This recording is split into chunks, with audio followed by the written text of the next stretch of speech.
All right.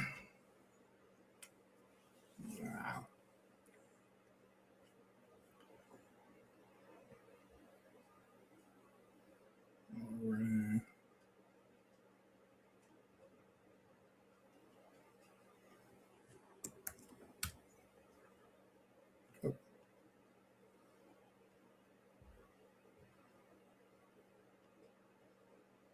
didn't mean to share that. That's funny.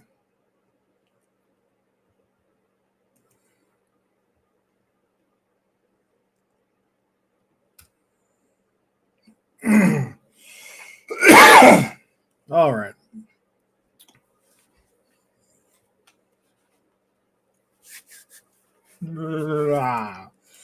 I'll wake up. I've been writing all day long, so I'm just not really sure I'm ready to talk yet. That's a lie. Of course, I'm ready to talk. All right. Today is ADHD struggles day 4. Today we'll be talking about hyperfixation. Our first day we talked about making things bigger than they are. Second day we talked about masking. Our third day we talked about follow through, and today is hyperfixation. This is something that is a huge proponent of my ADHD.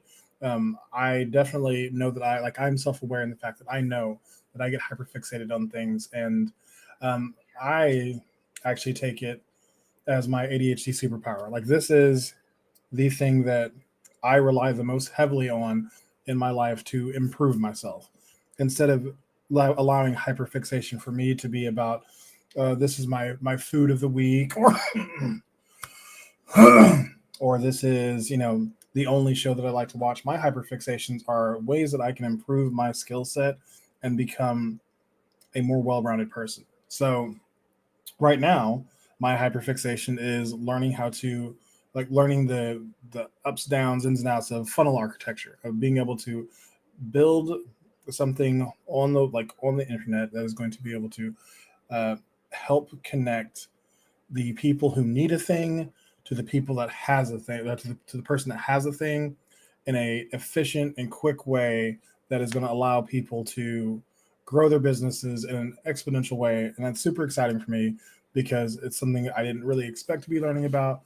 It wasn't really on my radar. Like, I've done website development and a little bit of WordPress and Webflow and enjoyed that stuff, but it was frustrating. Like, building my own website was frustrating, so I wasn't sure if that was something I wanted to continue doing, even though I learned the skill. It was just I learned the skill. It was just a hard one. So hopefully all that recorded okay.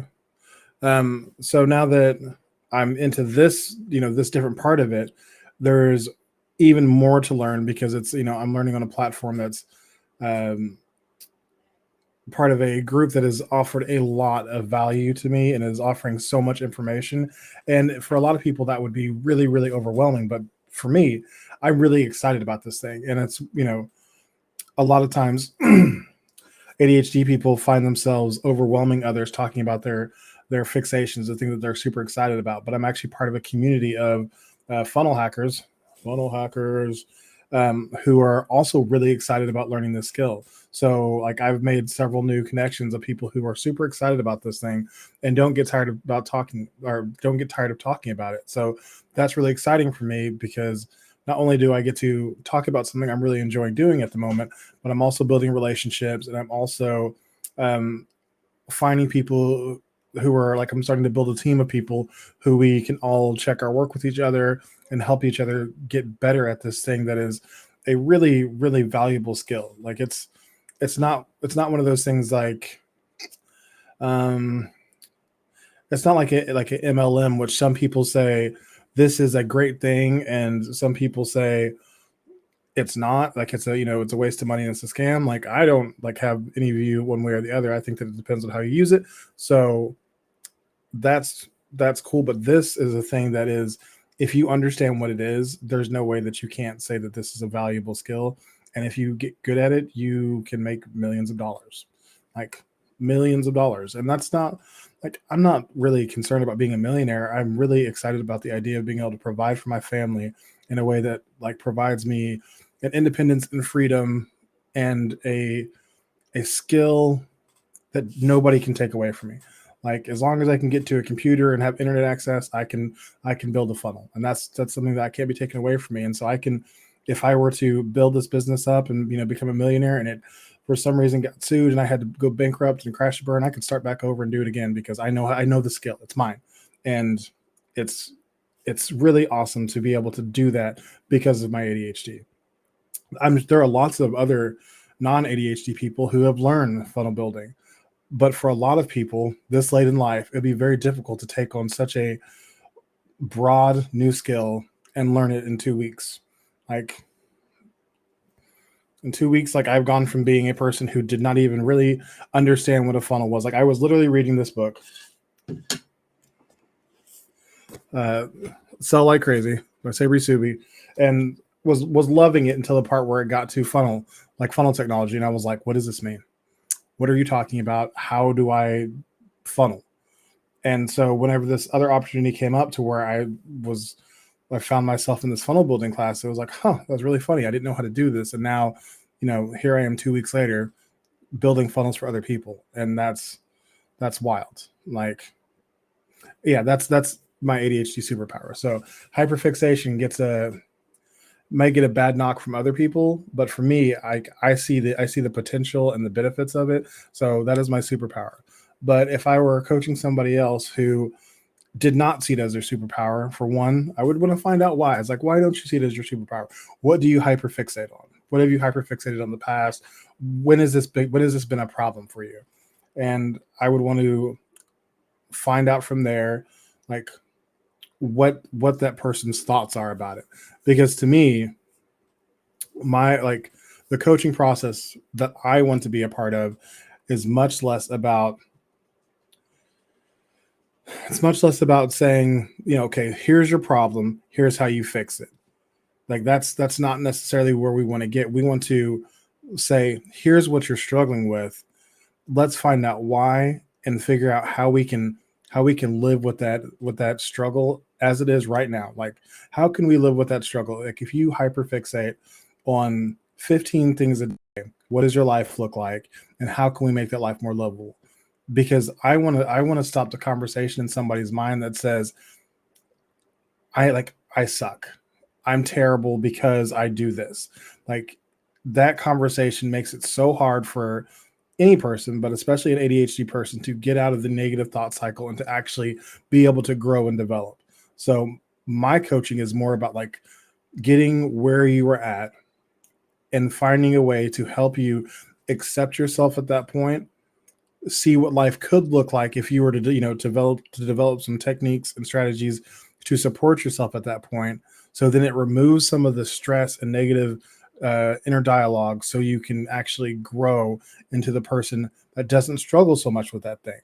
Because a lot of times it has so much more to do with all of the other stress that you're dealing with because of your negative dialogue that is then reinforcing your ADHD symptoms. They're making them come through a lot stronger because you're stressed out. And that stress is coming from, oftentimes, not always, but there's a lot of stress that we create from inside, and then we treat it as if it's like this external emergent pressure whenever it's really not. Like this pressure that we put on ourselves to be perfect or to be something other than what we are is really detrimental to our own minds. And I just really want to encourage people, like I've been talking about it a lot, like you have to change the attitude of your inner dialogue. Like it needs to be trying to take care of you and support you. Like, if there are two things I feel like I've harped on so much in the last 20 days, is that you have to change your inner dialogue. Like, you're not going to get rid of it. And I don't think you should, because it can, when nurtured properly, be a tool for inspiring greatness.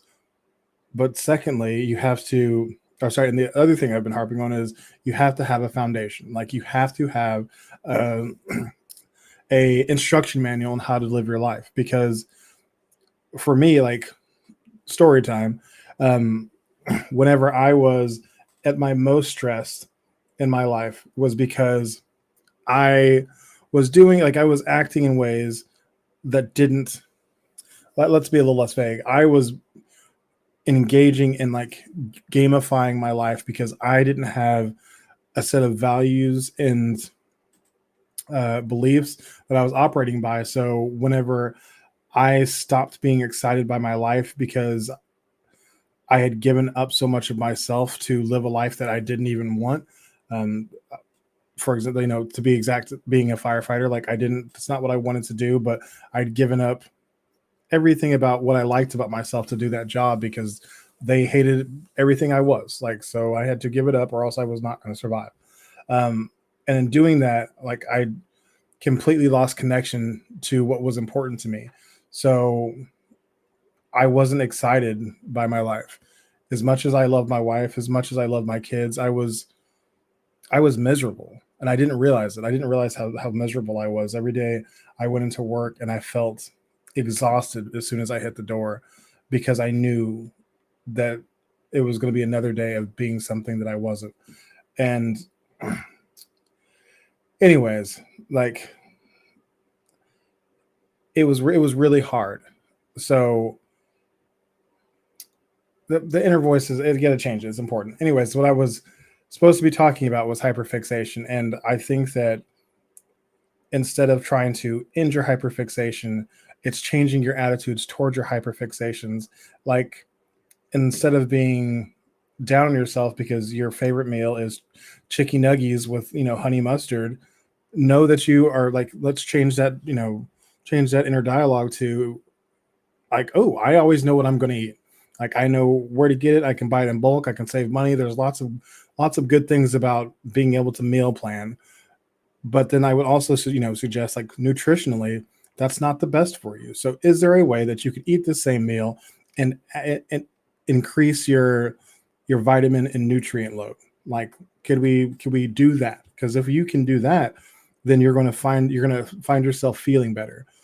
And if you start feeling better, generally what happens is you start to want to do things that make you continue to feel better.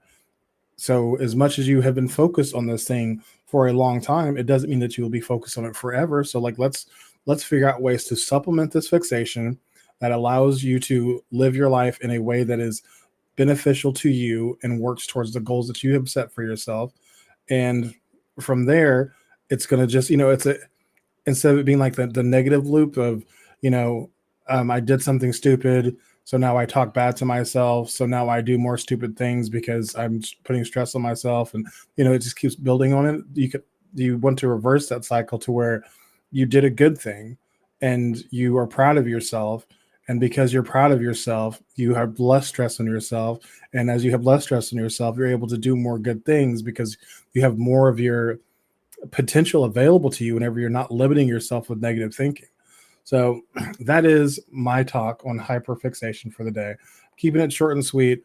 I'd like to be able to be in and out editing this stuff very quickly because, yeah, this is wearing me out. But like, I really love the talking part. Like, I'm all about this, but I can't wait to stop posting every day after the 30 days is up because, as far as I'm concerned, I'm good on the not good. Like I'm not good as to where I'm like, I've made the money, I'm done. But it's like I've set myself up in a situation where I am going to be able to sustainably continue to try to, talk to the, men of ADHD. Sorry, talk to the audience. I'm sorry. I'm going to be able to sustainably that I'm that I am going to be able to sustainably talk to ADHD men in some form or fashion while I continue to support support my family through building funnels and helping other people reach their business potential by capturing leads and converting them to sales through a very exciting technology that I am super geeked about and love doing. And if you are interested in talking funnels, hit me up because I love to talk about it. So, and if you're interested in getting a funnel, you can also hit me up. Get me now because I'm cheap. And this is not going I've got 2 clients and hopefully I'm signing a third at some point in the near future tonight. And soon I'm going to be out of your price range. So get me now. I will be out of your price range because today's price is not tomorrow's price. It's not. All right, everybody, have a great night. Really, like I say, be yourself and love yourself. I say it every night, but whenever I'm talking about something like hyperfixation, it's okay to have a hyperfixation. It's okay to, like, there are certain things that you cannot change right now. Like, I am not saying that you shouldn't go to therapy or you shouldn't take medication if that's the route you want to take and that's how you want to serve yourself in that way. But if you're not doing that, I think that you can love yourself as you are, accept the things about yourself that you do, and try to grow from there to what you want to be. But in order to do that, you have to have a foundation. You have to have a destination you're trying to get to, or else what are you growing towards? What are you even doing? So good night, everybody. Be yourself, love yourself. I will talk to you tomorrow. Goodbye. Boop. And